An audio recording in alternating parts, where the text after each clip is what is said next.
দীর্ঘদিন বন্ধ থাকা পাবনা সুগার মিল চালুর ঘোষণা দিলেও এখনো কার্যক্রম শুরু হয়নি। 2024 সালের 17 ডিসেম্বর শিল্প মন্ত্রণালয় বন্ধ 6টি চিনির কল পর্যায়ক্রমে চালুর সিদ্ধান্ত নেয়। তবে 10 মাস পার হলেও পাবনা মিলের কাজে কোনো অগ্রগতি হয়নি।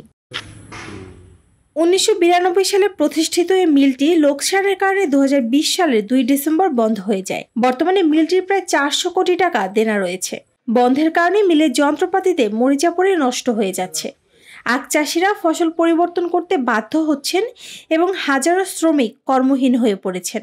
আখের টাকা আজ পর্যন্ত কোনো কৃষক একটা টাকাও পাবে না এবং সার্বিক দিক এটা আমার একটা ব্যাংক ব্যালেন্সের মধ্যে লেখা ছিল যে একসময় আমরা এই আখের টাকা আমরা বাড়িঘর করছি, আমরা রাইস মিল আছে আমাদের করছি, এই আখের ছেলে মেয়েদের লেখাপড়া শিখাইছি, বিভিন্ন আমরা উপকৃত হয়েছে। আখ বন্ধ হওয়ার কারণে এখন অন্যান্য চাষ হয়তো ধানের একসময় ধান হয়, দাম থাকে না, সবজি আছে একসময় নেয় না, বিভিন্ন সারের দাম তার কমে নাই। আমরা মেলের সাহায্যে আখ আবাদ করছি, মেলের টাকা দিয়ে মেলে আমরা লাভবান হয়েছি। আখ চাষিরা দ্রুত মিল চালুর দাবি জানিয়ে বলেন, মিল চালু হলে আঞ্চলিক অর্থনীতি সচল হবে এবং কর্মসংস্থান বাড়বে। আখের পাদ্যে মানুষ অনেক কিছুই করেছে আমাদের এলাকায় দেখেছে, তারপরেও আমরা মনে করি যে এলাকার স্বার্থে জনগণের স্বার্থে কর্মসংস্থানের স্বার্থে পাবনা সুগার মিলকে অবশ্যই চালু করার জোর দাবি জানায়। এবং মিলটি চালু করার মতো যন্ত্রপাতি এখনো রয়েছে। সরকার শীঘ্রই কার্যক্রম শুরু করলে আবারও এই অঞ্চলের মানুষ উপকৃত হবে বলে জানান মিলের এমডি মোহাম্মদ আখতারুজ্জামান। এখানকার আখ চাষিরা এখনো আখ আবাদ করছেন এবং এই 3টি অঞ্চলের আখটা নর্থ বেঙ্গল সুগার মিলে সাপ্লাই হয় আখ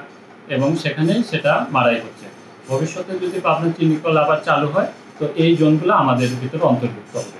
তো আমরা আশাবাদী যে ইনশাল্লাহ পাবনা চিনি কলও হয়তো চালু হবে এবং চাষিরাও উৎসাহ উদ্দীপনায় আছে। মিলটি চালু হলে সবাই এখানে আর্থসামাজিক অবস্থার পরিবর্তন হবে। কর্তৃপক্ষ জানায় প্রথম ধাপে শ্যামপুর ও সেতাবগঞ্জ মিল চালুর উদ্যোগ নেওয়া হয়েছে। পাবনা সুগার মিল দ্বিতীয় ধাপে চালুর পরিকল্পনা রয়েছে। মিলটি চালু হলে পুনরায় এই অঞ্চলের অর্থসামাজিক অবস্থান পরিবর্তন হবে বলে এলাকাবাসীর প্রত্যাশা।